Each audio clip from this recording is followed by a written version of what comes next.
अकरम राजा साहब, जिनकी मैं बेहद इज्जत करता हूँ, बहुत is an eminent lawyer and is also the secretary general of Pakistan Tehreek Insaf. उन्होंने अंडरस्टैंड किया कि मैं उनसे इस टॉपिक और इस मजमून पर बिल्कुल बात नहीं कर सकता, और मैंने उनको हरगिज़ इमरान खान साहब की सेहत के मुतल्लिक और अपनी होने वाली मुतल्लिक जितनी भी मेरी इंटरेक्शन रही उसके ऊपर मैंने उनको कुछ भी आगाही कल नहीं दी, और उन्होंने इस बात की रिस्पेक्ट भी की।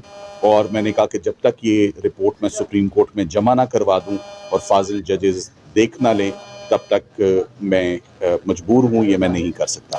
सो आप लोगों से मैं इतनी बात ही कहूँगा कि मुझसे मंसूब जो मैंने इमरान खान साहब की हेल्थ के ऊपर कल कोई स्टेटमेंट नहीं दी, मैंने कल कोई बयान नहीं दिया, हरगिज़ नहीं दिया। 3 घंटे की मुलाकात और बाहर निकल के अगर किसी ने ठीक को मिस इंटरप्रेट किया है तो ये मेरा ख्याल है मिस रिपोर्टिंग है, and this is unfortunate. So final word, report has been submitted. आप लोगों के लिए मैं इतना ही बता सकता हूँ, 7 सफ़ों पर मुश्तमिल है, 22 पैराग्राफ हैं, एलेबरेट है, एक्सटेंसिव है। जो देखा जो सुना एक्यूरेटली सुप्रीम कोर्ट के लिए मानत थी, वो मैं आज जमा करवा दूं। अच्छा, आपने कहा है, आप कल वाली बात की, अगर तजदीद कर रहे हैं तो इट मींस कि खान साहब ठीक नहीं है, आप सेहत अच्छी नहीं है। सेहत के हवाले से सर कमेंट को नहीं, आप वो अब आप वो रिपोर्ट काइंडली, बस मैंने ये बताना था, कल मैंने कोई इंटरव्यू नहीं दिया, बस। Thank you. सर साहब अच्छा नहीं है।